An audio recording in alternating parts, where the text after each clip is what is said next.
Ho, ho, ho. Text me back a lights. It's your host, Lindy. I'm just popping in to say Lindy and Meagan are going to be live on Livewire Radio Friday night, December 5th. Okay? You got to go online. You got to say beep, boop, boop. Livewire Radio, Lindy and Meagan, Luke Burbank, Friday, December 5th. You can buy tickets and you can come see us live. Now, that might be as soon as tomorrow, or it might be today. It might be yesterday, depending on when you're listening to this. If it's yesterday, I can't help you. That's a problem for Dr. Brown and his pal, Martin. Not for me. But if it's not December 5th yet, you should come see us. Friday, December 5th, if you're in Seattle, Lindy and Meagan will be appearing on Livewire with Luke Burbank at Benaroya Hall. That's the Symphony Hall, you guys. It's basically the Opera House. We're basically in the Pacific Northwest Ballet. That's what they're saying. Also, guess who else is on the show? Rick Steves, literally my idol. So anyway, tune in. We're going to Europe through the back door. We're getting into Pacific Northwest Ballet through the back door. It's not at the Opera House. It's at Benaroya Hall. But like spiritually, same diff. You know what I mean?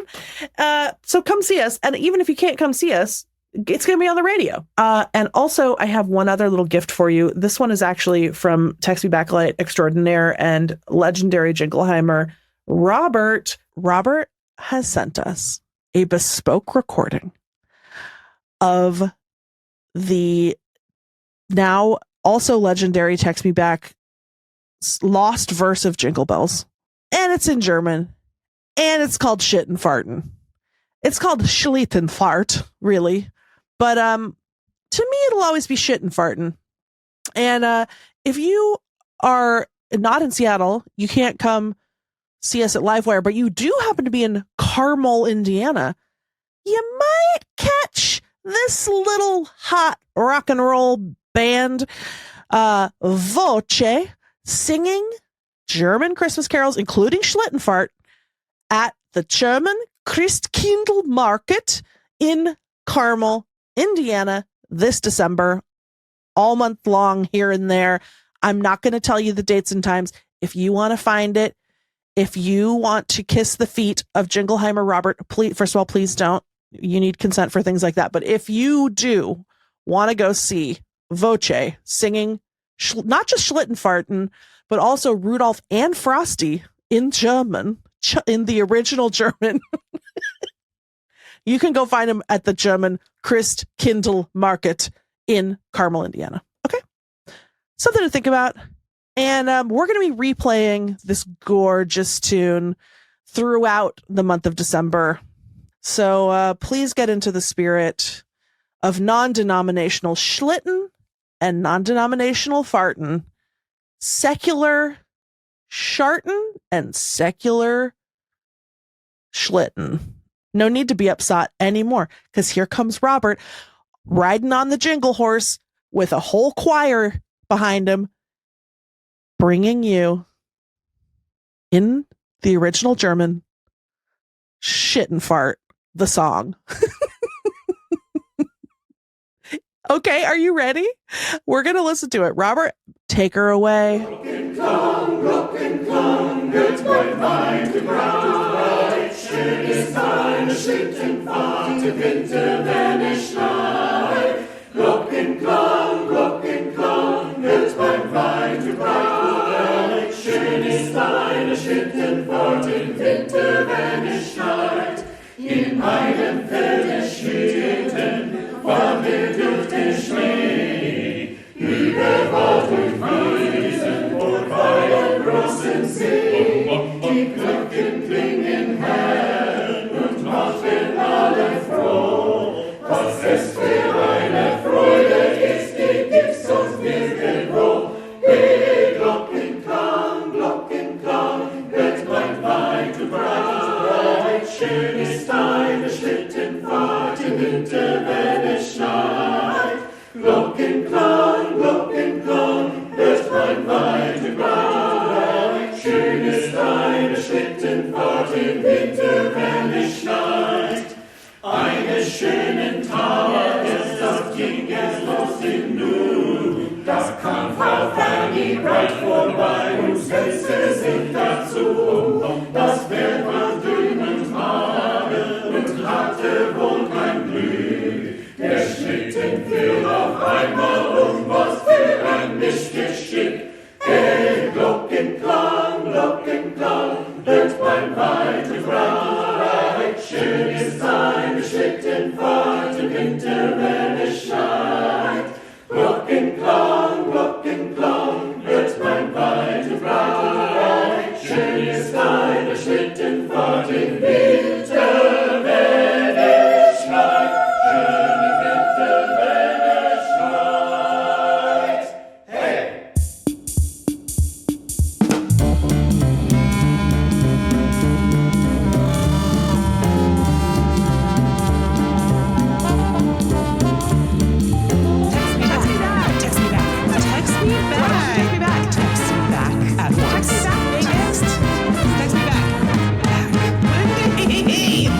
I've never even seen it, so I don't know. I didn't see that. I didn't see that one.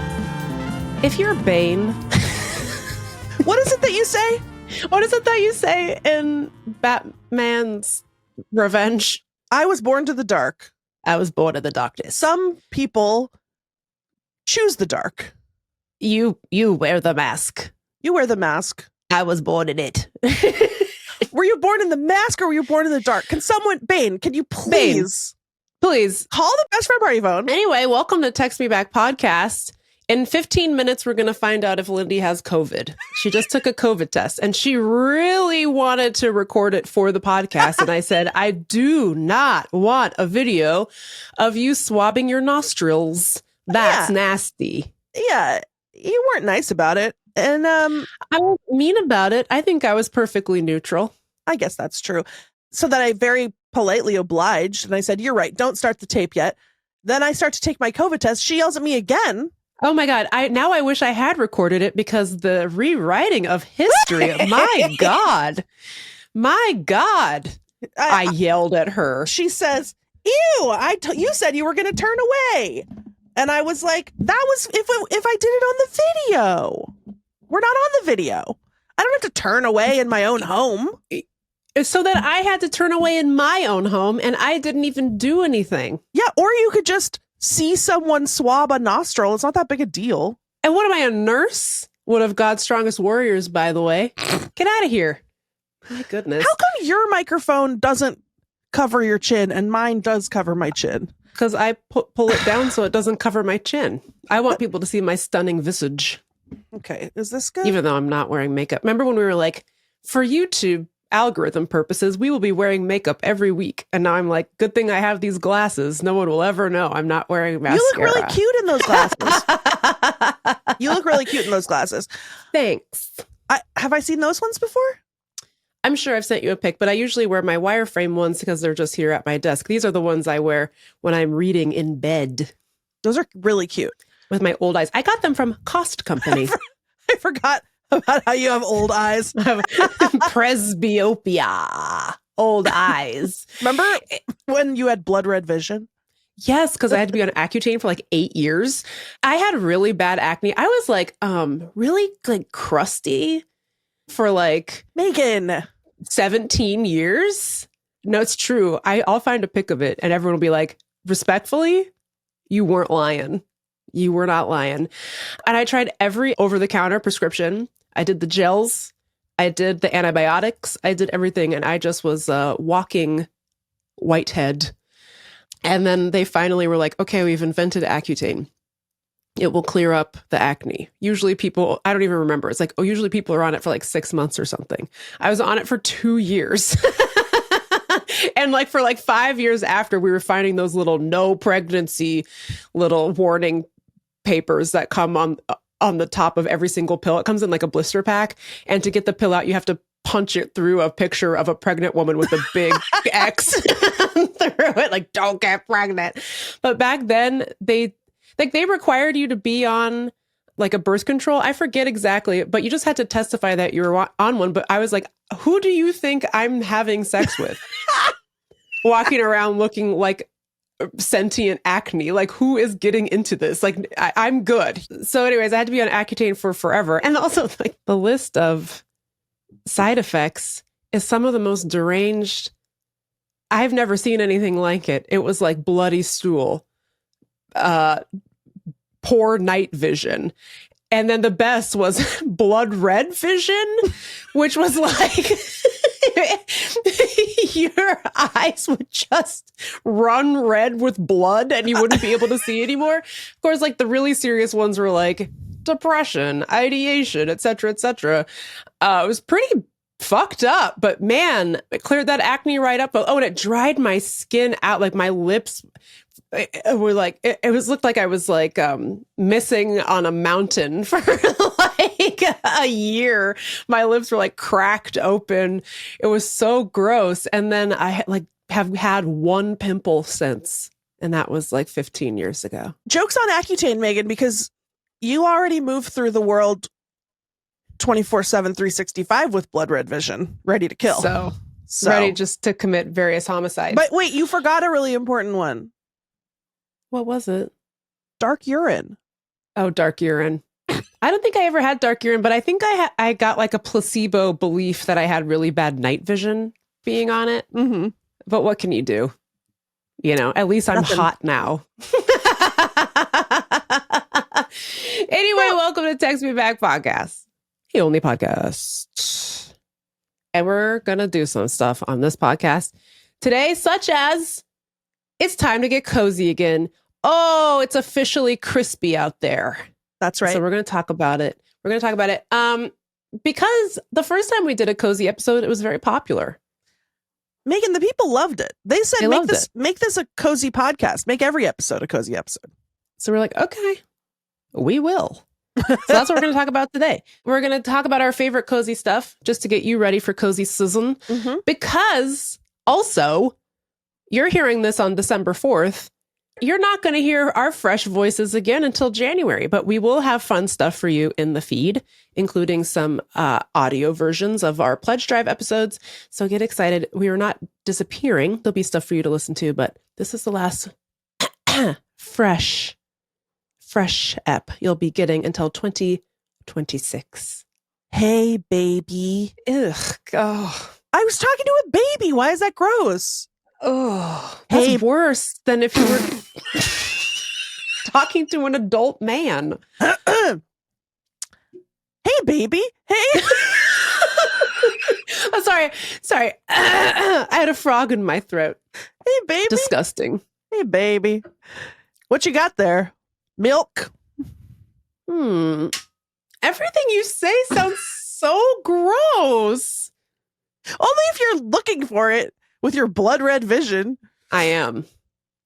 Always. So anyways, we're going to talk about some cozy stuff we're watching. Lindy's got a cozy controversy she'd like to discuss. That's right. But first, I have a surprise micro segment. I can't wait. This is exciting. Well, you already know what it is. I already texted you about it. Well, I already forgot, so Great. I can't wait. And because I can't find it, instead of doing crazy lady living in a bag, we're going to call this segment Meagan,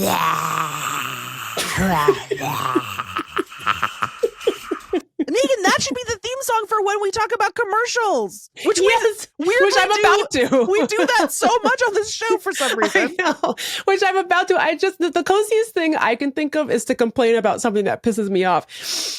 So this is a segment I'm calling Megan's Mad About Commercials Again. Okay. Also, another thing about me that I'm not sure we've talked about much on this show is I have had 8 million jobs. I've been working since I was 15. And because I had to, which we could talk about a different time. But basically, the expectation was that I would make my own money. And so I've been hustling for money since I was a sophomore in high school.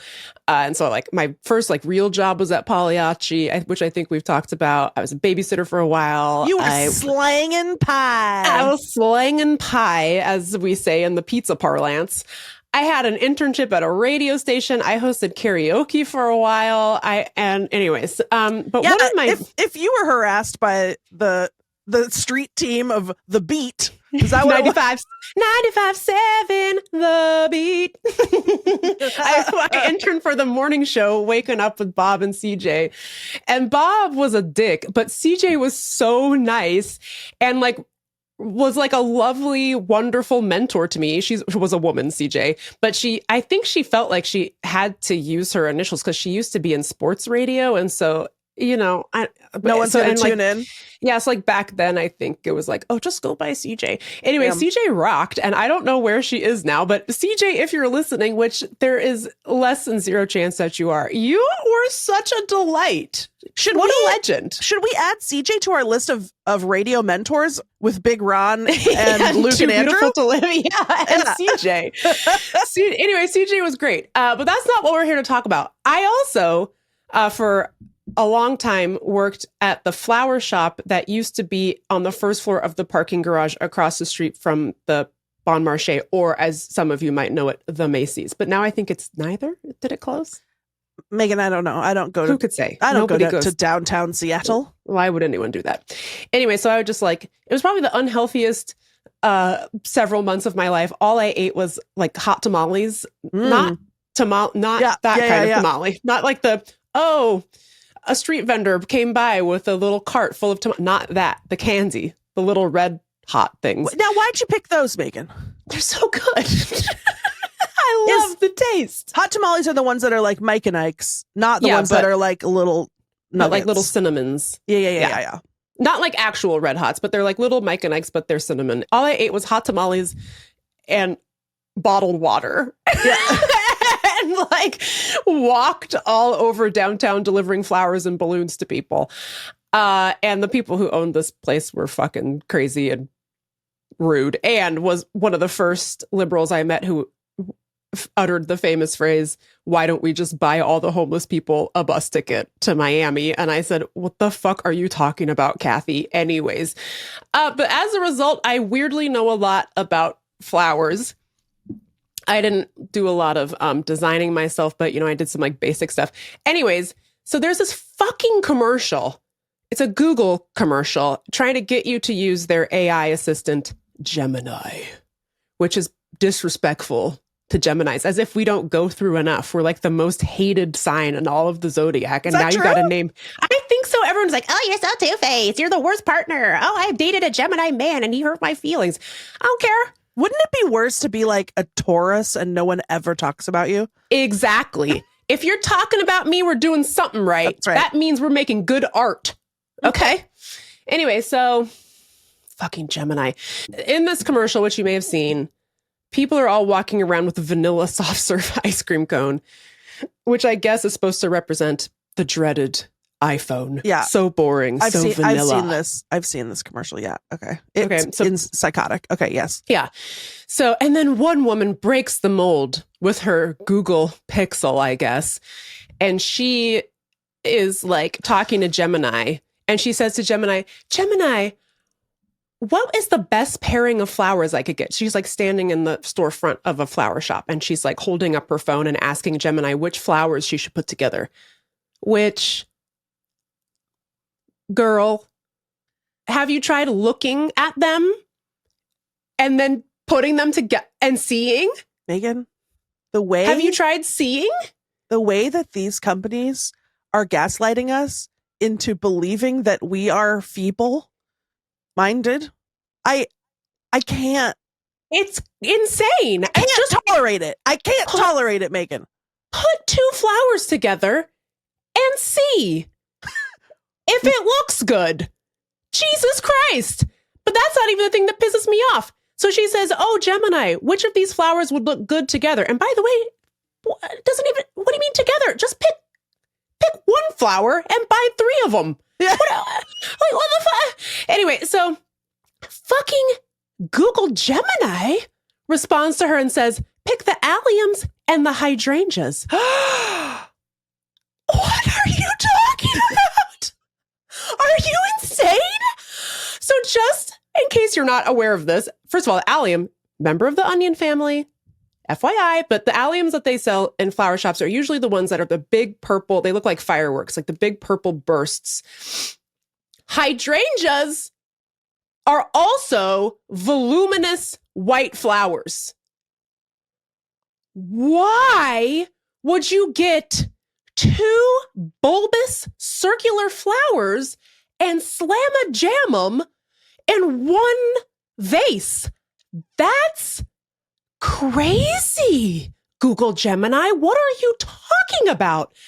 This AI assistant has betrayed this woman's own eyes, has betrayed her emotionally, and has betrayed all of the bounds of good taste. And they have the audacity to sit there and say, we can handle floral arrangements for you? Are you insane? What is it for? What is it for? It can't do anything. And the only reason anyone is using it for anything is because we're being bombarded with propaganda. Have you heard of proportions? Also, and I'm so sorry, but you're at a flower shop. Somebody works there. Just go inside and say, it's my friend's birthday. What should I get? Also, they probably have pre-made bouquets. And the florist, so-called because they are trained in florals, okay, will tell you what combo. And you know what that florist would never fucking tell you to do? Mix 2 big-ass circular bulbous babies together in a single vase. That's crazy. They won't fit, and it will look like fucking shit. By the way, a really nice bouquet is just like 4 hydrangea stems and some eucalyptus. It's that easy. It's that easy. It pissed me off. Well, not to plagiarize, many, many people's tweets. But can we have the robots do the menial tasks and then let everyone else do art and aesthetics and the subjective tasks of beauty and human taste and expression? This is crazy. Why would the computer... The computer doesn't have a heart. It doesn't have taste. It doesn't have opinions. You know? And, as a writer, I opened up a Word document the other day. Oh, Lord. One of the tools of my trade. And, don't even get me started on the fact that you're not allowed to turn the AI off on any of these fucking things. Oh, my God. Can we have a revolution just over that? I am so mad. It's so obnoxious because it's always on the Google search. And I know people say, like, oh, just put -AI. Oh, come on. Yes, that filters it out of your results, but it doesn't stop it from using the AI. So it's still running somewhere. It's still like using up an entire small town's water supply for that search. I'm just not seeing it. It doesn't actually just fucking stop. And it's never right. Like one time I was looking for a picture of our friend Guy Branum to use in the promotional materials for our pledge drive. So I Googled Guy Branum headshot and they were like, do you want to know what Guy Branum looks like? He has, and then it went on to be like, he has brown hair. I was like, let me stop it right there. This man don't have any hair. What are you talking about? Oh my God. Well, so I opened a Word document the other day, and at the top, it gives you 3 like shortcut buttons that you can click on. First of all, it's taking up like a quarter of my screen. It has a little text box that says, "What do you want Copilot to draft?" First of all, nothing. Fuck off. I'm doing it. I'm draft. I'm draft. This is my livelihood. Why would I want you in here? And then the suggestions it gives, it says, do you want Copilot to write an email to invite parents to the school bake sale? I'm sorry, are you struggling with that? Then you shouldn't be allowed near an oven. My God. Are you insane? How about this? Hi, all. School's hosting a bake sale on this date, this time. Hope you can be there. RSVP at the link. All the best, mom and dad of student. Meagan, how many small towns did you parch to death coming up with that? 13 to 20. No, Meagan, say 0. Oh, none. I mean, That's right. Then it says, write an interview guide for a software engineer intern position at Microsoft. why does Microsoft want people to use? What are you talking about? I don't think it's qualified to be doing that. Okay, and then the third one is create a short math quiz for a 5th grader. Oh, My brother, Lord. I'm not sure that you should be teaching 5th graders. My brother. If you can't do that, and if you can't write your own interview guide to hire your own intern, you're fired. What? Yeah. I just like... That's insane. I think that this is really toxic messaging, that it's telling us that we're not capable of doing these things. It's just like somebody posted this, and I'm so sorry, I don't remember who it was, but the way they talk about AI is as if it's inevitable, but it's not. It doesn't work, and they all fucking know that it doesn't work, which is why they always want to get like bailed out if it fails, because they know it's fucking shit. It's like you just sort of fake it till you make it. You just keep saying everything's AI, even though it doesn't work, you know? And then people will just start to believe it's like, well, I guess we better get on board because it's not going anywhere. It's like, that's not fucking true. Okay, that's what they said about the typewriter. We got rid of that. You know what I mean? I would like to, before we move on, I would like to offer an apology actually on behalf of myself, and this was not Lindy's fault. In the early days of AI, I thought it was just kind of like funny, right? Like a funny way to make stupid little pictures or whatever. And so I used it in the early days of this podcast when I was like, you know, we do our own social media and stuff to make like dumb pictures of like Oprah holding a rat or whatever, you know? Yeah. Thinking like, it's just a silly little thing, not understanding the full implications of how psychotic and evil and doom. Yeah. It was about to get. And I don't think I fully appreciated that to the extent that it does work. It works by stealing from like everyone who's ever lived. Yeah. Like everyone who's engaged in a creative endeavor is being thefted. Yeah. Like their work is just being looted. And the guy who runs ChatGPT has admitted as much. Like this only works if we can steal the whole of human knowledge from people who own the intellectual property. It's like, oh, okay, well, that's nice. I just want to say I'm really sorry. I have not used it since. This was like probably 2 years ago in the early days of the podcast. It's evil and it stinks. And there really is no value in it at all, you know? Yeah, and you're not allowed to just steal everyone's intellectual property. Mm-hmm. So it feels like there are mechanisms by which we could say no thank you. And Pass. yet it's just infiltrating every aspect of life. And it does to reiterate, it does a bad job. And you know what? Yeah. They keep saying, you know what they keep saying, Meagan? And then we'll move on to being cozy. They keep saying, well, it's exponentially more sophisticated every second. It's improving on itself. And it's like, they keep saying that.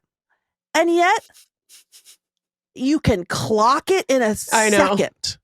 I know. I like always. I'm going to say always. Like sometimes something will slip by you, but then if someone is like, is that AI? And then you look at it again, you're like, oh yeah.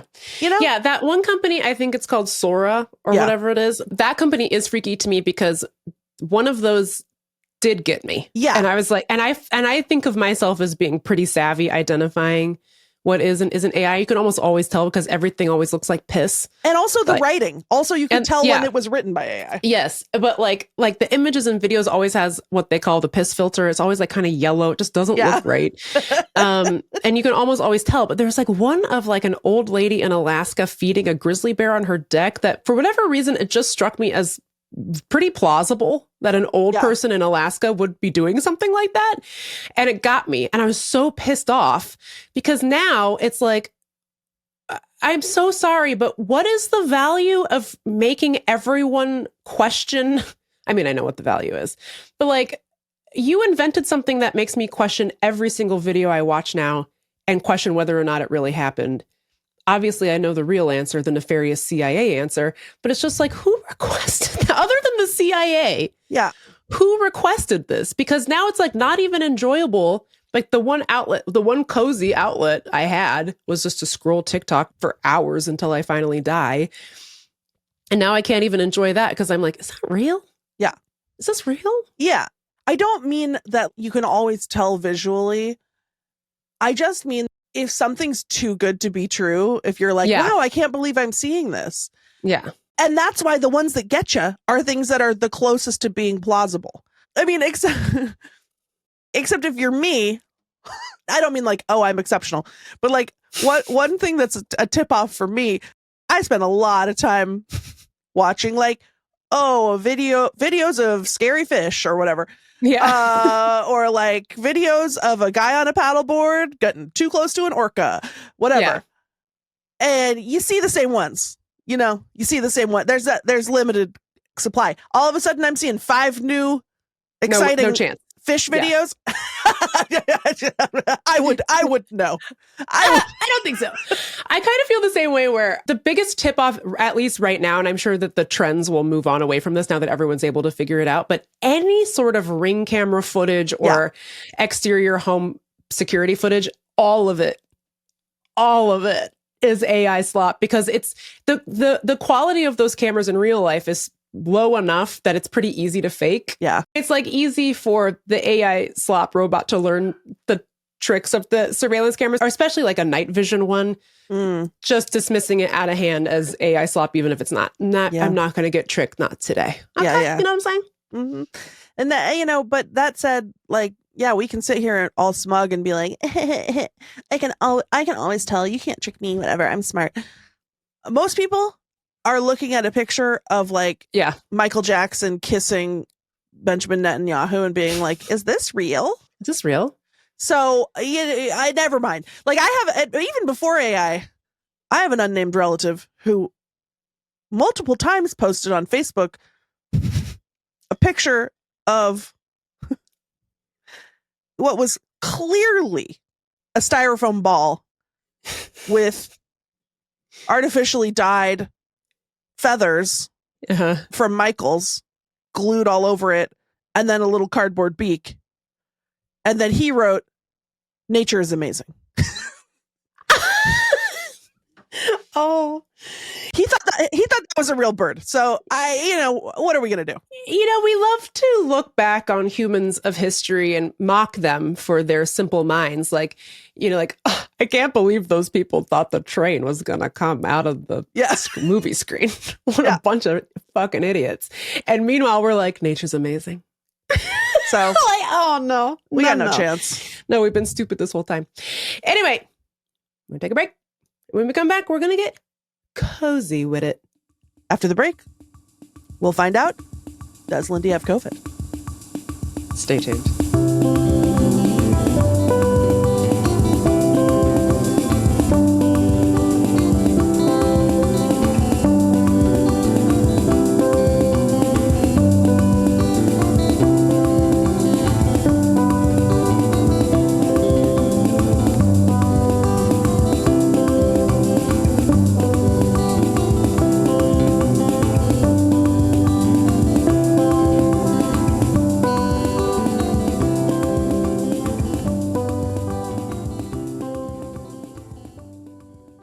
Okay, we're back. Lindy, don't keep them in suspense any longer. Ooh, I don't know if you can see. I don't know if you can see. I don't know if you can see. No line. Ha COVID free, baby. Here. COVID free. Because I'd taken that hydrochloroquine, Megan. Yeah, just injecting the bleach directly into your eyeballs, which I think is smart. Lindy, let's get cozy. Let's get you ready? Cozy, please. I am so ready. I took a nice crisp walk this morning. The leaves were crunchy. Kevin was being evil. It was beautiful out there. And so when we came back in, I was like, it's time to get in floor bed. So incredible. So cozy. But I feel like there's a cozy controversy brewing in your mind. Should we talk about it? Cozy debate. That's right, Megan. I want to talk socks. Mm-hmm. I want to talk about socks. Mm-hmm. Because socks are an enigma, don't you think? I think so. When do we put on socks? When do we take socks off? Because sometimes putting on socks is cozy. Sometimes taking socks off is cozy. It's so true. It's such a provocative query because people across the board, when you're talking about cozy, people are talking about socks. Yeah. And for me, it's an open question. Yeah. I'm not sure that's right. Sometimes I'll put on socks and I feel like, and I know this is controversial, Mm-hmm. I feel like the socks make me feel gross. Mm-hmm. I feel as though they, in a weird way, can lock in the cold of a cold foot. Uh-huh. And like I need to be able to rub those dogs together to create some friction, I guess. Maybe is that what's happening? Okay. I like socks, of course, inside of shoes. Gotta have socks. Yes. I don't love just socks raw dogging around the house in socks. I'm rarely doing that. I know. But okay, if I put on socks and then take a nap in socks is the coziest I'll ever get. Oh, this is so interesting. But then, hold on. Mm-hmm. Sleeping overnight in socks? Okay, now we're aligned again. Mm-hmm. I need medicine. No. Because I'm ill from the thought of it. To that, I say yuckos. I say fie on that. Yuckos. I feel like we're mostly aligned on the concept of socks. I have a pair of slippers and because I feel like slippers and socks kind of in the same universe. Yeah. My issue is it locks in the pig. I am piggy even in wintertime. And so on the one hand, I don't mind wearing socks or slippers around my house during the day, keep the toesies warm, whatever. But there's always just like a turning point at some point during the day or night where you're like, these have to come off of my body. Yeah. This is disgusting. Mm-hmm. I hate the feel of this.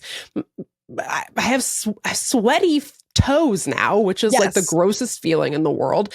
And sleep, I'm the kind of person, gotta have the feet outside of the blanket. I gotta have one part of my body that's cold. Otherwise, I'm waking up drenched. Exactly. You know what I'm saying? Even in the winter.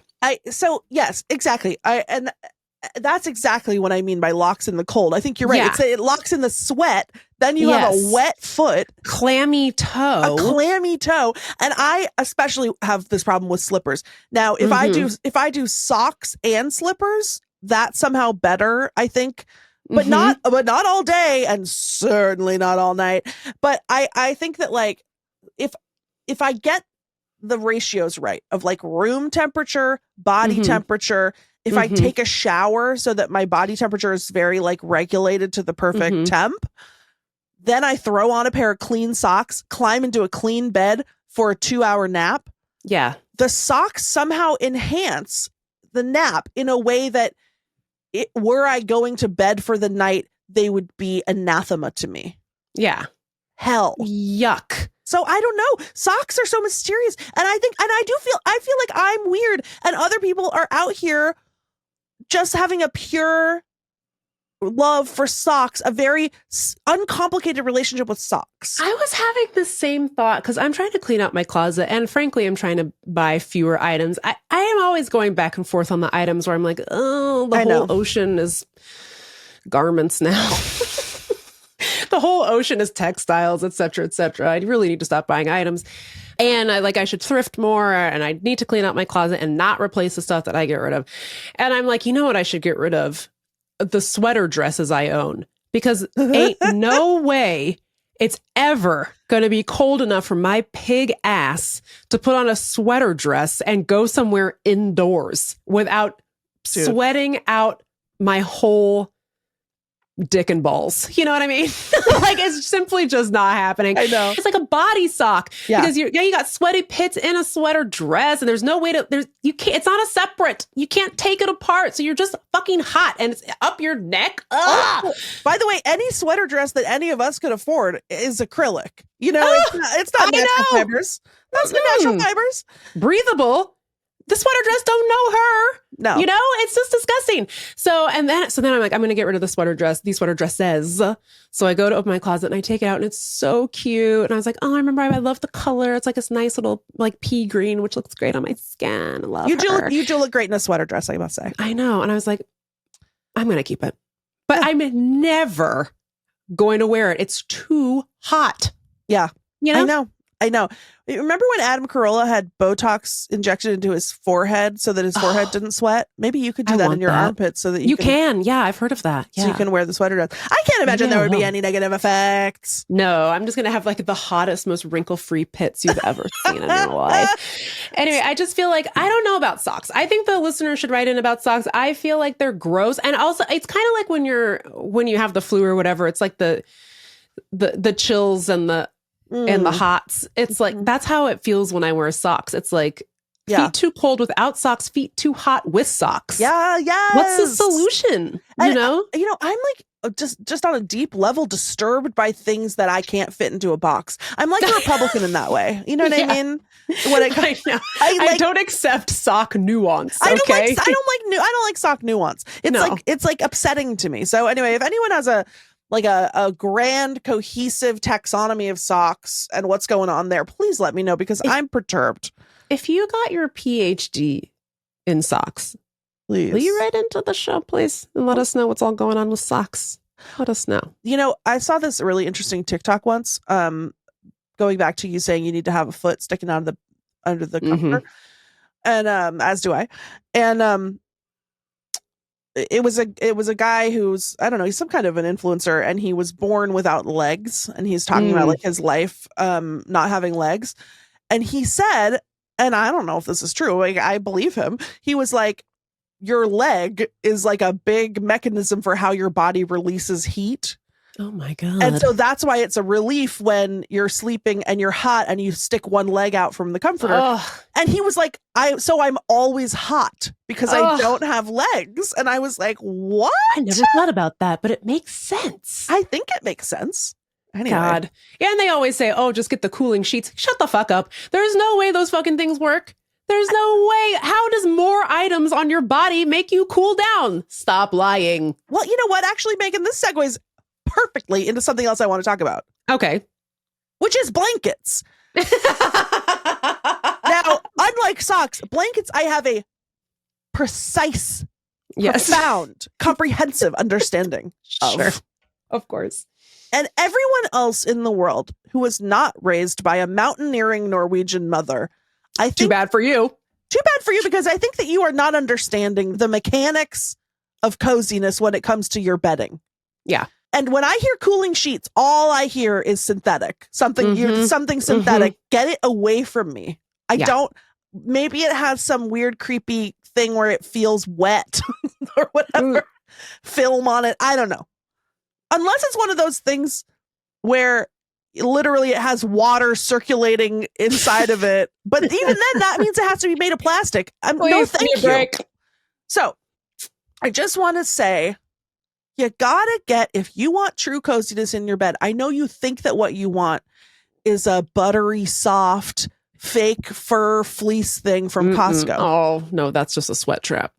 It's just a sweat trap. You need natural fibers. I know nobody wants to put on a duvet cover. I'm so sorry. You gotta do it. You gotta invest in a down comforter. You have to put a duvet cover on it. Natural fiber, cotton, linen, whatever you want. You need, for the colder months, you got to get a wool blanket. Oh, it's itchy. You put it on top of the down comforter.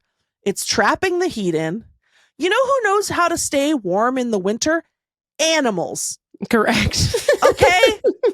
The birds are out there. They're fluffing their little feathers. They live in a tree in December, January, February. They're in a tree.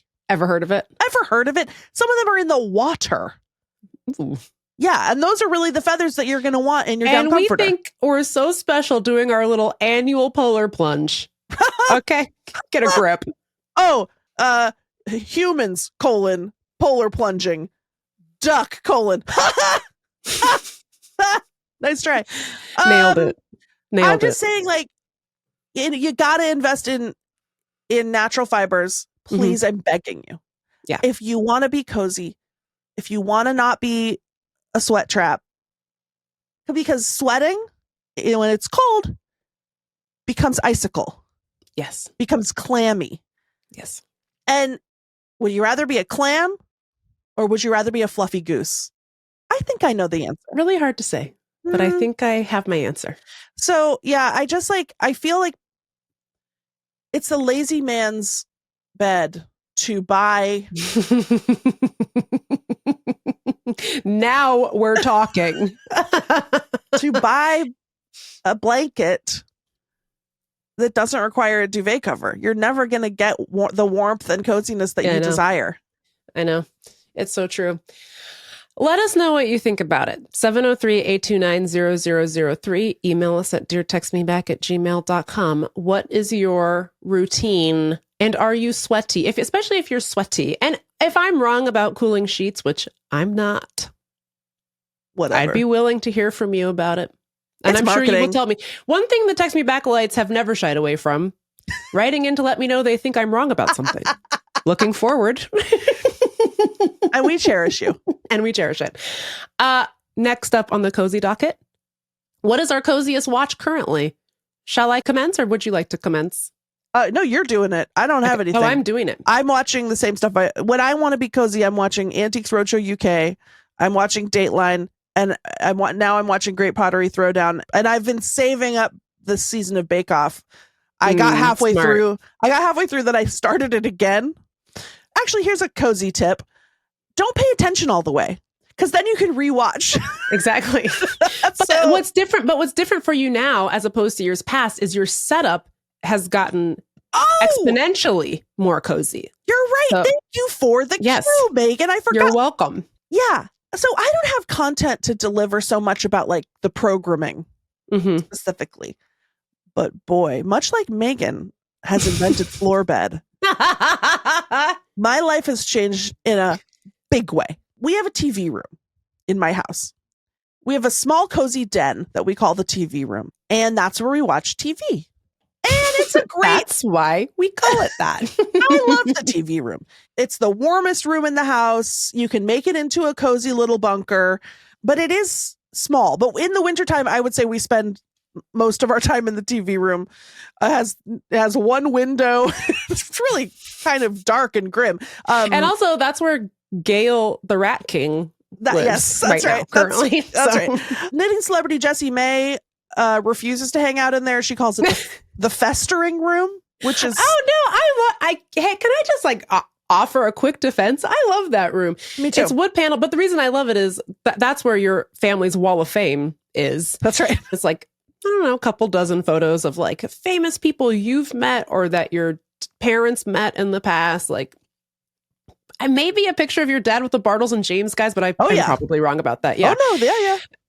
And so I love this one. And a great picture of Lindy, like this is probably from like 1983 or something. And you're in a high chair and your mom and dad, and I think a couple other members of your family are sitting around a table, and you're turned back towards the camera, and they added a little speech bubble to you that says, "Innkeeper, more wine," which is my all-time favorite. I am on the Wall of Fame. Of course. It's like us meeting Conan. And then, of course, since like Ahab and Roy have moved in, they are now on the Wall of Fame too. So it's a beautiful living document of your family's hits. And so I love being in that room because I can't get enough of the pics. They make me laugh every time. There's some funny stuff in there. There's some good stuff on the West Family Hall of Fame. You know, and a lot of important things have happened in the festering room. I was in the festering room with friend of the show, Leah, when it came on the TV that Princess Diana died. Really? Yeah. And then I remember we came out to tell the grown-ups and they didn't believe us.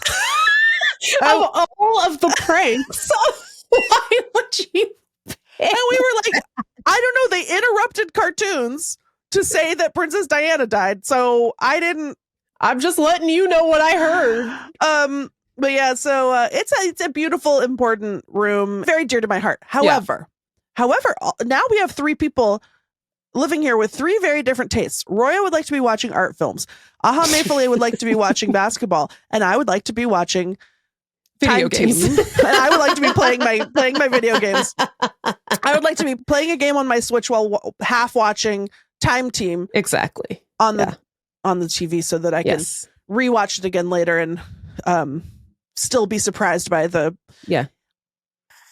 quick diversion. On Time Team, they're constantly digging up like a little piece of shit that looks like I know that looks like it looks like a rock, and they're like, this is obviously Roman stoneware. What are you talking about? This proves they were using tools. Who was using what tool? That's poop. That's doo-doo, baby. What are you talking about? And it really, I would love to be an archaeologist and go dig up treasures, so but you're not digging up treasures.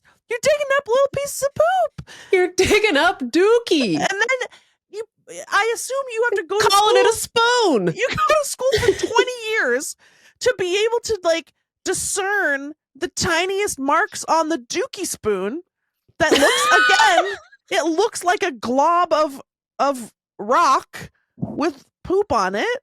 Not the dookie spoon. And then you're like, this is a Bronze Age dagger. Is what? What on earth are you talking about? Anyways, so we have conflict. There's just a lot going on in this house, and I had the most genius idea. We have this other big living room. Mm-hmm. That's the old part of the house. It's beautiful. It's all these giant windows that look out at the water. It's made of logs. It's just a stunning room. And I thought to myself, this big picture window is about the size and shape of a movie screen. You know what I should do? Cover up this multi-million-dollar view with a giant white screen. And project upon it a series of Bronze Age hand axes that look dookie spoons like they came from a butt. So I, without consulting anyone, I tippity-tappitied onto the internet computer, of course, and I purchased the biggest screen you've ever seen in your life and a projector. Yes. Aham, he made fun of me for how big the screen was when it came. He said, "What is this?" And they always laugh. They always laugh at the innovators. Megan, that's exactly what happened. Mm-hmm. I was up here, I think, recording podcast last week. I come downstairs. Aha Mayfile has set up the screen. He has the projector going. He is laid out on the couch. He's watching watching NBA highlights. Because that's the room with the comfiest couches, Megan. Exactly. There's a freaking fireplace in there as well. And so now, fucking cozy. Listen to this. We can have a roaring fire. Hell yeah. And a theater-sized movie screen at once, at the same time, snuggled up, bundled on the couch, because the TV room, it's got a couch and it's got a recliner. Yeah, and the couch is like a love seat size. It's not big. Right? Yeah. And so one person always ends up in the recliner, which is fine for a little bit, but I'm old. Yeah. I want to lie down. Yes. I don't want to be I don't know. The recliner hurts my legs. And so anyway, this got me thinking. So I innovate this home theater. It's a hit. Of course. Megan. An instant smash. Now, everyone loves it. However, Roya, she's trying to watch Marina Abramovich documentaries in there. No, she's like, listen, I mean, it's like actually really heartbreaking. She was like, "Oh no, this is great, but maybe we can have a rule that it's just for movie night, and we take the screen down when we're not using it and we don't watch TV in here? It's not for TV. It's only for special occasions. Yeah, no, absolutely. Because that was the one room that, like, because we weren't hanging out in there all the time, like that was like the one room in the house that stays nice. Yeah. And doesn't have the Lindy and Aham anti-Midas touch of everything that we touch. Turns to Bronze Age dookie spoons. Like, this was like Roya's sacred room where she could like like you guys are such dicks. Poor Roya. Like, it was like, it's stylish in there. It's mid-century furniture. I cannot emphasize enough. The view alone is worth like $30 million. Okay. And they've covered it up with NBA highlights. I'm obsessed with this. And Roya's like, hey, just a quick question. She's like so Don't nice want to about talk it. out of turn, but she's like, is there maybe like we could like not have this turn into a second larger festering room? You know how we have the first festering room? Maybe that could be the only festering room that we have in the house. The screen can and will be taken. Yeah. You can take it down because it's just hanging on two hooks. No prob, babe. Yeah. The reason I took that COVID test is because Aham and Roya have COVID currently. Yeah. So I've been like sequestered up here in my tower. Yeah. So we haven't had a chance to like test out the system of not letting that room fester in a non-COVID household. So like basically Aham's been festering in there. Roya's been festering in the festering room. Mm-hmm. Just in case they have like different COVIDs, they're like Different isolating from each other. So maybe things will get better. Listen, right now, I'd like to offer a prediction, both to Roya and to our listeners. It's going to be 2 festering rooms. No! It's going to be 1 small festering room and 1 larger festering room. And here's how I know. Because I'm one of America's top festerers. And like, I feel like the one thing that gets me from doing anything is if I have put something up and take something back down again. Yeah. Any sort of logistical complication that keeps me from doing something will keep me from doing it. Yeah. So either it's always like it or it's never like it, but I'm never just like, oh, I'll just take it down or I'll just put it back up or whatever. Never happening. Yeah. And you're worse than me. Yeah. In every way. Yeah. And that, you know, that's the room. That's the room where like the throw blankets are always folded. You know, there's not like R.I.P. There's not like dirty plates on the coffee table. There's no socks on the floor. There's no shoes. And it feels like much like the COVID-19 pandemic. Yeah. The disease has spread. Yeah. It's mutating. And it's getting stronger. So my what you watching is anything I want. Anything that comes on the Roku. I love it. Yeah. Do you want to know my what you watching? More than anything. And can I be honest? This is just a vehicle to complain. Oh, good. Because as it turns out, my coziest activity is complaining about stuff I don't like. Yeah. I'm so sorry. You know what? I agree. Yeah, it's so cozy. And you know what I hate is when people are like, "You're too negative." Shut the fuck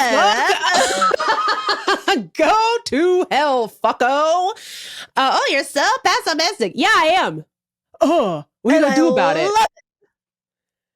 And they're phenomenal. Anyways, here's what I'm watching. I'm watching Top Chef, dude. Like, it's one of the coziest ones. It hits all the buttons because it's like there's 1,000 seasons of it. You'll never run out of Top Chef. The procedure is there. Bing, bang, bong. You cook again, somebody goes home. Easy. The vibe between Tom and Gail and Padma, unmatched. I even like the lady who replaced Padma, Kristen Kish. She doesn't disturb the vibe at all. And she's like, this is obnoxious. She's so beautiful. She's so pretty. What the hell? Well, she was on one of the seasons and she was like, I'm a model, but then I decided to be a chef. I love her. And I just most recently watched, it was called like Top Chef, A Taste of Canada. And she gets really emotional about food in a way that I think is really authentic and pretty sweet. But one of the things I love about Top Chef is that it's made up of people who love food. And I know what you're thinking. Of course it is. It's a food competition show, Meagan. Yeah, if only all of the other food competition shows understood that. Because, like, eventually I am going to run out of Top Chef seasons. One day, could be 5 years from now, could be 6 weeks from now, probably the latter. Okay. And I'm going to need something else to watch. And so I've been kind of like putting out feelers with other cooking competition shows. Okay. And they all stink. They all fucking stink. And I started watching this show on Netflix. It's called Next Gen Chef, which is the stupidest name of a show I could think of. And then I felt bad for thinking that. And I was like, oh, like I could do better than Next Gen Chef. Which, by the way, the conceit of this show, the premise, if you will, is that it's like young chefs, like people in their 20s, like really young. Some of them are like 21 or 22 or something, just getting their start in the industry. And they go compete at the Culinary Institute of America, or the CIA, question mark, eyeball, monocle emoji. And then they compete but they're still like kind of learning. So like the mentors and the chefs who teach at CIA are like, don't do that. Or maybe think about this, etc., whatever. Yeah. And it's hosted by some lady whose name I don't remember, who I'm pretty sure I know from Guys Grocery Games, but I don't remember. She's Southern. Some lady who I only know from the tabloids for being in the tabloids. Sure. And her name is goddamn Olivia Culpo. I've never heard of that. Like, I think I just know her from being in People magazine. I don't really know what she gets up to. And then some random man named Carlton McCoy, who I don't know if he's a food writer or a chef himself. I really couldn't tell you. Wow. And I'm thinking, well, it's kind of the same setup, right? As fucking Top Chef. Maybe I'll give it a shot. But I hate the name Next Gen Chef. And then I'm like, oh, don't be rude. Because like, oh, like you can think of something better. And then I was like, actually, I can. Chef babies. You're fucking welcome. What do you do at Next Gen Chef? It sounds like an app. It sounds like AI made it. Yeah, like what? Next Gen. Shut the fuck up. Meanwhile, chef babies. Now that I'll watch. You are welcome. Hello. Anyway, so I'm watching this show thinking like, how bad could it be? It's a cooking competition show. I don't think anybody on this show likes food. Yeah. Okay. Like Kelsey is pissed off all the time. The man is low-key mean-spirited. And by the way, I don't think I've watched a lot of Top Chef. I have never gotten the sense from Tom and Padma and Gail that they hate the contestants. Yeah. You know what I mean? Like they might not like the food, but I don't, and please correct me if I'm wrong, because I'm still going through my Top Chef journey. There's a bunch of seasons I haven't watched, but I don't recall a time where they were like, you should be ashamed of yourself. Whereas these three are like, a low key kind of like, you should be ashamed. Like, this is disgusting. And like, everything reflects poorly on you as a person. It's like, oh, what? This guy man is like 21. Get off his ass. Yeah. Anyway, but here's the top crime that Next Gen Chef commits. Olivia Culpo doesn't like food. She doesn't like to eat food. And so she does that thing that, and I'm so sorry to say this, but she does that thing skinny girls do. Like capital S, capital G, skinny girl, TM do, where they take a singular molecule of food and put it on the tip of their fork and then go, and then we'll be like, oh my God, oh, it's delicious. Oh, I love it. It's like, you love what? That gulp of air you just took? Like what? You know what I mean? Like she's actively cutting up like a singular sinew of steak and being like, oh, the flavor. You're not qualified. You're not qualified. You're not qualified for this job, which is a judge of a food competition show. You have to be able to eat the food and grade the food. You're fired. You are fired from you. In fact, all three of you are. Yeah. And they don't gel together as it's weird. It's like, I think that Olivia Culpo is supposed to be the host. Yeah. But Kelsey Barnard Clark is more charismatic and Kelsey Barnard Clark eats food. Yeah. So that it's not like there's the two of them are actively competing against each other on the show, but it's just like their roles aren't defined enough for any of it to make any sense. I hate this. And then on top of that, they're all really mean. Yeah. Like, it's just the worst show. But the eating thing pisses me off. Padma eats. Oh. Okay. Do you follow Padma on Instagram? I sure do. A joy. She is constantly cooking something up. And She's then cooking. She's going to restaurants. She's telling me what she likes. She's gobbling it, you know? She loves it. I love her. I love her. Kristen eats. Tom eats. Gail eats. Like, and they have people come on the show who eat food. Yeah. And then they tell you if it tastes good. Like, what? Don't put this woman on my screen talking about, that singular sesame seed was transcendent. Look off. No one's hiring me to be a judge on the spelunking reality show. You know what I mean? Although they should. Well, I can't. I'm not going in there, Megan. I'm not spelunking, baby. But I'm not doing that. Hire someone qualified, please. And but this brings to mind something else that I want to talk about, which is when you say Top Chef, I used to watch Top Chef always. Yeah. For the first many seasons. Yeah. And then I sort of fell off. Maybe I didn't have cable anymore. I don't know what happened. But one of the things that immediately springs to mind when I think of Top Chef is in an early season, it might be season 1. Tiffany gets into a fight with another contestant who I want to say was named Dave. And then Dave says an iconic line. Do you remember? I don't. He says, "I'm not your bitch, bitch." I also didn't bash you. You've been bashing me the last 24 hours. Don't touch that. Don't touch that. Don't touch that. It's like, When did I ever say that tonight? every time. I'm not your bitch, bitch. And I think about this a lot. And I say it in my head a lot. Yeah. It's just one of those things that got in there. And it makes me think about how much has been lost of like early reality TV catchphrases that should have been eternal. And instead they have been swallowed up by the machine of history, by the immense amount of content that we now have. Because these kids these days, the chef babies, if you will, they don't even know about what happened to Andre. Where's Andre? Where's Andre? That's so funny you're bringing up Andre. By the way, for whatever reason you don't know what we're talking about, there was a contestant on Project Runway season like 4 or something. I might have been season 1, I think. Yeah, I don't remember. His name was Andre.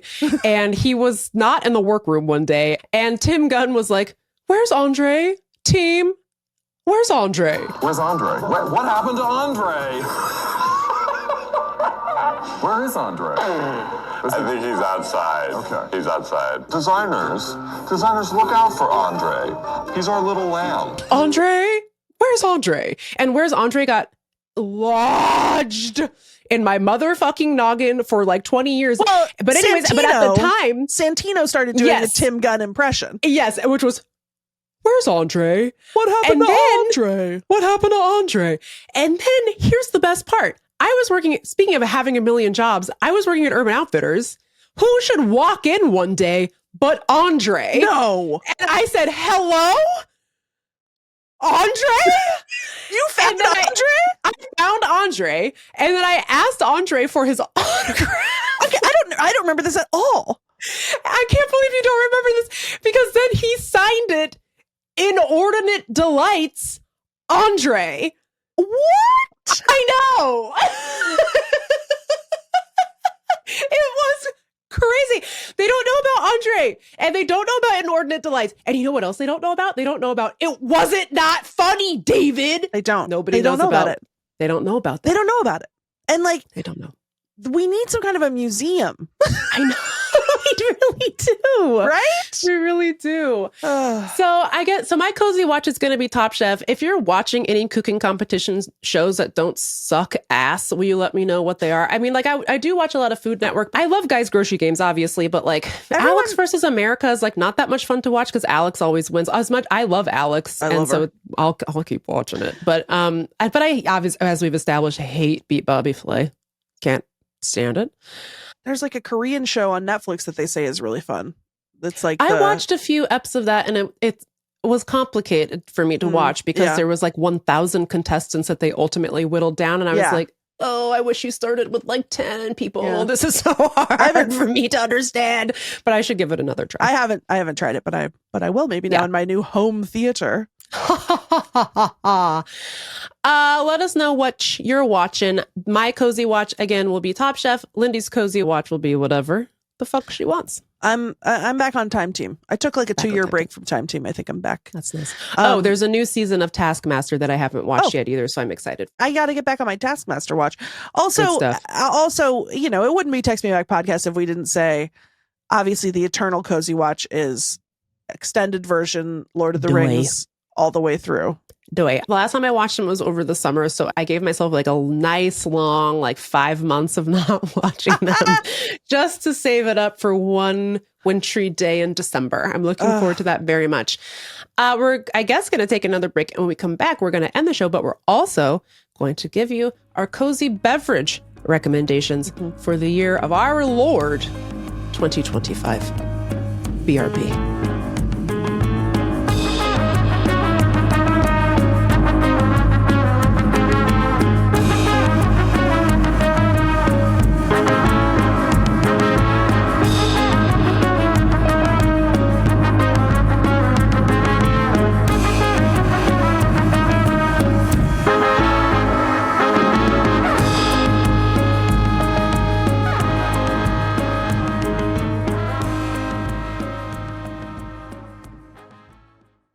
Well, we've done it again. This was it was kind of a hostile, cozy episode. Yeah, there was a lot of debating. We've got some spice in our tank. A little bit of nutmeg in the nog. Yeah, you know what but I'm saying? That's fine. Speaking of nog, shall we talk about our cozy beverages? Yep. By the way, so I have one, but much like Lord of the Rings is a perennial cozy rewatch. The answer to this question is always going to be Pennsylvania Dutch alcoholic eggnog. A single glass, otherwise you'll die. There's really nothing that can take its place, but I thought I would offer... Can you shut up? I thought I would offer a non-alcoholic alternative which hits so good on those cozy days, which is Martinelli's sparkling cider, which you can get at the freaking Cost Company, by the way. You can get them in 3 packs. By the way, they also sell an apple grape version, which sounds like not that great, but it actually is very good. Oh, they're all good. They're all good. Not as good as the classic, but still it still hits if that's for whatever reason, that's all you can find. So good. Oh, Megan, this is such a good suggestion. Dude, one of the finest moments of my life is my brother-in-law who moved here from Nigeria. We were doing some family holiday, perhaps Christmas. I texted him and I was like, hey, could you bring the Martinellis? And he was like, I don't know what that is. Never heard of it. And I was like, well, get ready. Get ready for your life to change. On to your butts. And he was so skeptical. He was like, I'm not gonna like this, whatever. And I was like, and I was like, hey, I need you to understand that we got a big family here. We got lots of kids around. You gotta bring the bottles. You gotta bring a lot of Martinellis. Okay.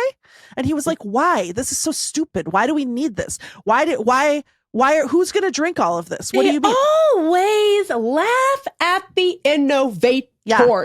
I was like, you stock this fridge with Martinellis or else. So he shows up still clowning on me for demanding so much Martinellis. He is so skeptical. He does not believe that he is going to be dazzled by this Martinellis.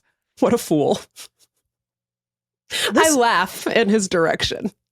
This man takes one sip of this nectar. Oh boy. Next holiday, I don't even have to say anything. He shows up with a case of Martinellis. And now every event, he's the Martinellis fairy. He is bringing a truckload of Martinellis. He's glugging it out of the bottle. So satisfying. To get to introduce someone to Martinellis. It's beautiful to me. It's beautiful and then to me. To have them embrace it with so much gusto. I fucking love Martinellis. I don't know what they do to it. What apple is it made out of? I don't know. But it is crazy what goes on inside a bottle of Martinelli's, man. Yeah. Crazy. Yeah. And, you know, Martinelli's, they sort of half-heartedly give you that little plastic hat to be like, yeah, you can close it. Like, idiot. It doesn't really work, but don't worry about it because you're not going to need it. You're going to finish the bottle. Yeah, I think you're going to like what you see. Megan, that is such a good one. That is so good. Such a good one. Martinelli stock going up. Yeah, and you know what? I love, obviously, the sparklers are king, but those little apple bombs too, the still. I almost mentioned those, but I was like, oh, there's no time. But I'm so glad you brought it up. Oh, mama. They go just as hard. By the way, speaking of Pagliacci used to sell those, and they're in these little glass jars that are shaped like little apples. And they're not sparkling, but they're still. And what did they do inside those little apple jars? It's so good. So good.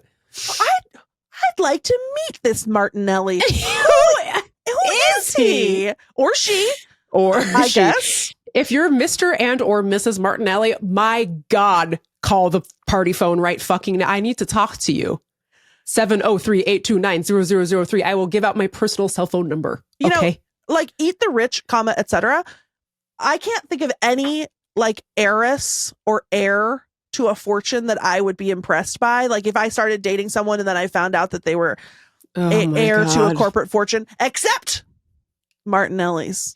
Like you go on a date with the guy whose name is like Joseph M. Yeah. Jefferson. And you're like not really thinking about it. You go on like 8 dates or something. Yes. And then you see his ID and you're like, what's the M stand for?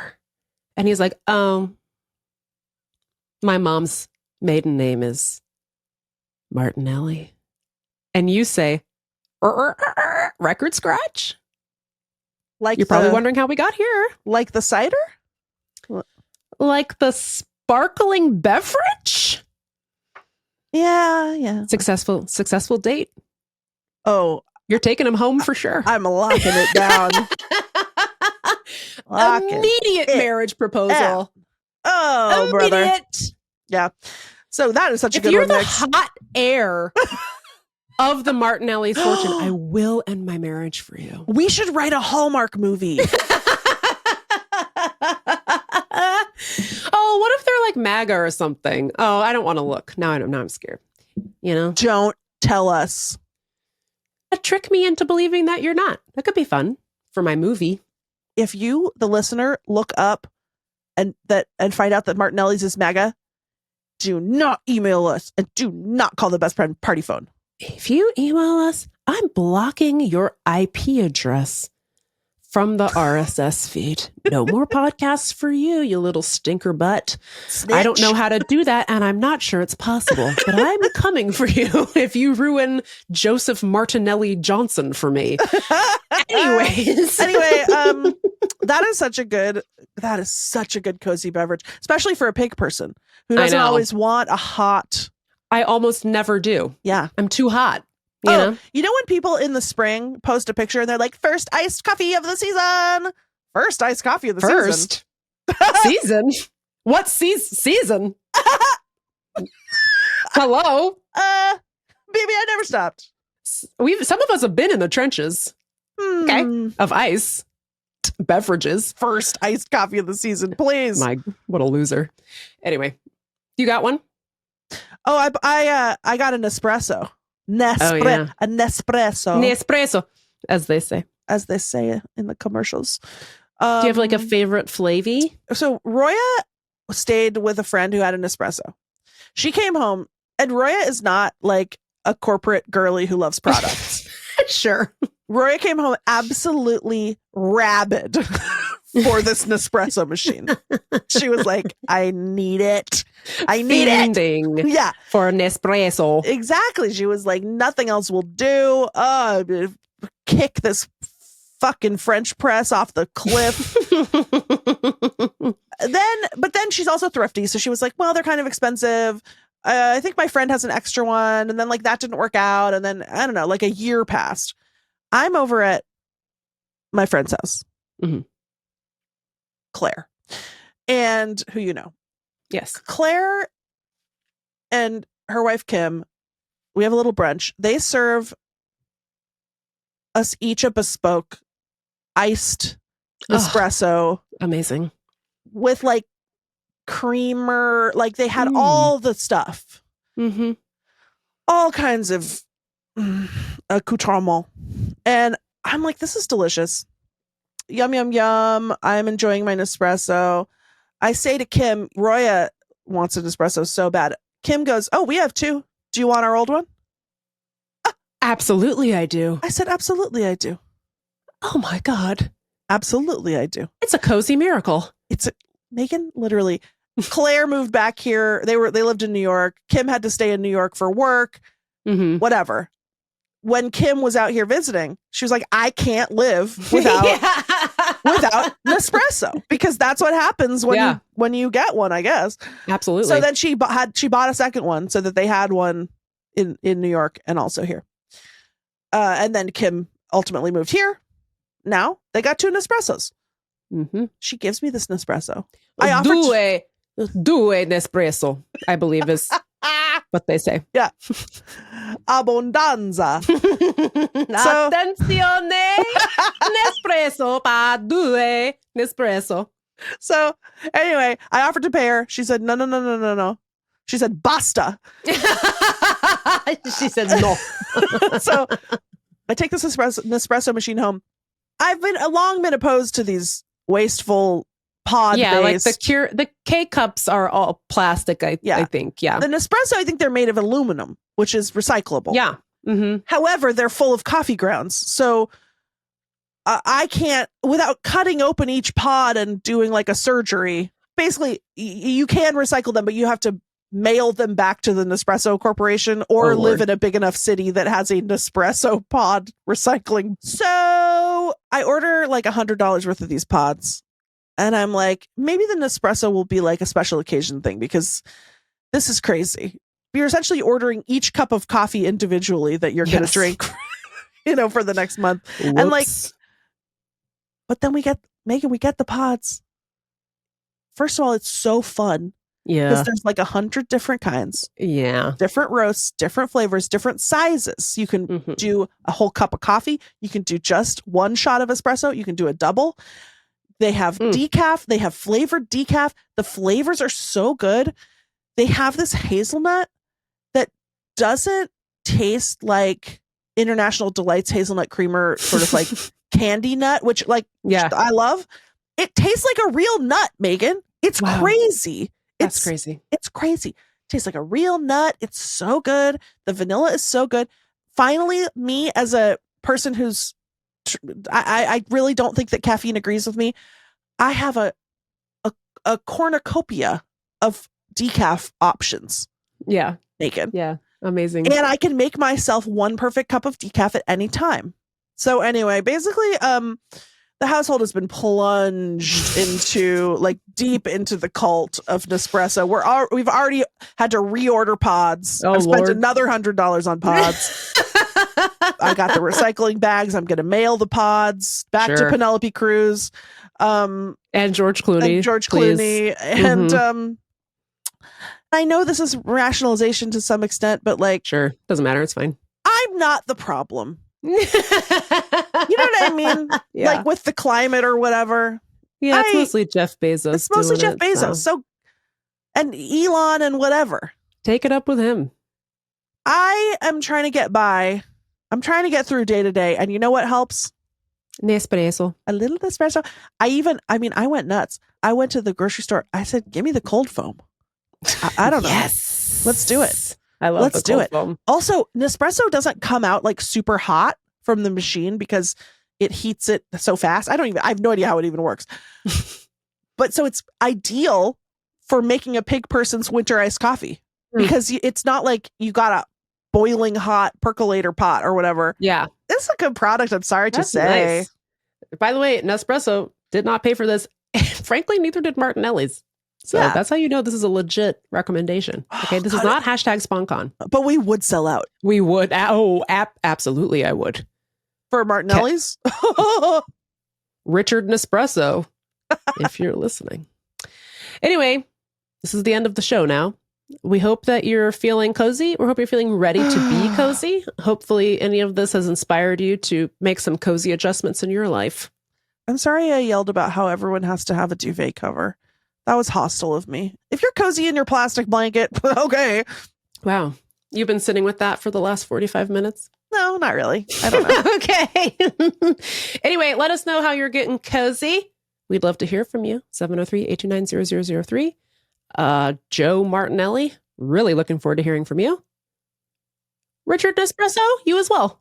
I will blow up my life for either of you. 1,000%. Don't even care what you look like. You don't even have to be hot. No. Or in my age range. I don't care. Remember when Anna Nicole didn't get the money? Yeah, what the fuck? He obviously loved her. He loved her. My God. Yeah, the Supreme Court was somehow involved in all that. So that's how you know it sucks. Anyway, we hope you have a wonderful December and enjoy what you hear on our feed for the next few weeks. Yeah, and don't be sad. We will see you in January. Oui, oui. That's what they say in France. Yum. Oh, what on earth was that? Goodbye. Mwah? Question mark? Glocken, wird beim Wein zu breit. Schön ist eine Schlittenfahrt im Winter, wenn es schneit. In einem Feld der Schlitten fahren wir durch den Schnee. Über Wald und Wiesen und bei einem großen See. Die Glocken klingen hell und machen alle froh. Was es für eine Freude ist, die gibt's sonst nirgendwo. Hey, Glockenklang, wird mein weit und breit. Schön ist eine Schlittenfahrt im Winter, wenn es schneit. Glockenklang, wird mein weit und breit. Schön ist eine Schlittenfahrt im Winter, wenn es schneit. Eines schönen Tages, das ging es los im Nu. Das kam Frau Fanny breit vorbei und setzte sich dazu. Das Pferd war dünn und mager und hatte wohl kein Glück. Der Schlitten fiel auf einmal um, was für ein Missgeschick. Hey, Glockenklang, hört mein weite Breit. Schön ist eine Schlittenfahrt im Winter, wenn es schneit. Glockenklang, hört mein weite Breit. Schön ist eine Schlittenfahrt